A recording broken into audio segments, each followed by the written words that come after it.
एक समय की बात है। पुराने समय में एक बंजारा अपने साथियों के साथ जंगलों से होकर गुजर रहा था। दिन भर चलने के बाद वे एक विशाल वट वृक्ष के नीचे विश्राम करने लगे। उस वृक्ष के ऊपर एक बूढ़ा गिद्ध बैठा था। वह इंसानों की भाषा समझता और बोल भी सकता था। जब बंजारे सोने ही वाले थे, तभी गिद्ध ने कहा, हे मनुष्यों, चाहे कोई कितना ही अपना हो, तीन बातें कभी मत बताना। पहला, अपनी सबसे बड़ी कमजोरी। दूसरा, अपने धन का रहस्य। और तीसरा, वह काम जो तुम्हें ईश्वर ने विशेष रूप से सौंपा हो। बंजारे गिद्ध की बात सुनकर मुस्कुरा दिए और विश्राम करने लगे। इसी वृक्ष के नीचे मिट्टी में दबा एक रहस्यमयी लकड़ी का संदूक था।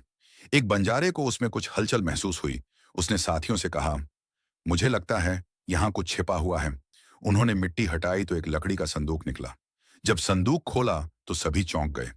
उसके अंदर एक शेर का बच्चा पड़ा हुआ था, लेकिन वह साधारण शावक नहीं था। बंजारों ने विचार किया कि क्यों न इसे राज दरबार में ले जाकर राजा को भेंट कर दिया जाए। उन्होंने उस शावक को कपड़े में लपेटा और सीधे पड़ोसी राज्य के राजा यशवर्धन के दरबार में जा पहुंचे। राजा ने जब वह रहस्यमयी शावक देखा तो चकित रह गए। शावक राजा की ओर देखकर मुस्कुराया और तभी कुछ विचित्र हुआ। शावक की जगह एक सोने का सिंहासन प्रकट हो गया, जिस पर एक मुकुट रखा था। राजा समझ गए कि यह कोई साधारण वस्तु नहीं, बल्कि ईश्वर की कोई रहस्यमयी कृपा है। उन्होंने बंजारों को बहुत सारा धन देकर विदा किया और उस मुकुट को अपनी रानी को उपहार स्वरूप दिया। लेकिन जब रानी ने उसे छुआ तो मुकुट से एक दिव्य प्रकाश निकला और एक सुंदर कन्या प्रकट हो गई, जो स्वयं को राज्य की रक्षक देवी कह रही थी। राजा और रानी निसंतान थे। उन्होंने उस कन्या को अपनी संतान स्वीकार कर लिया और सबको घोषणा कर दी कि रानी को कन्या रत्न की प्राप्ति हुई है।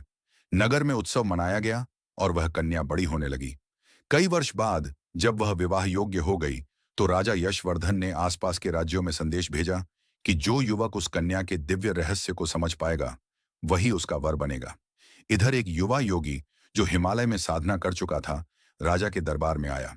वह राजकुमारी से मिला और कहा, तुम देवी की शक्ति हो। तुम्हारा जन्म ईश्वर के कारण है, न कि किसी गर्भ से।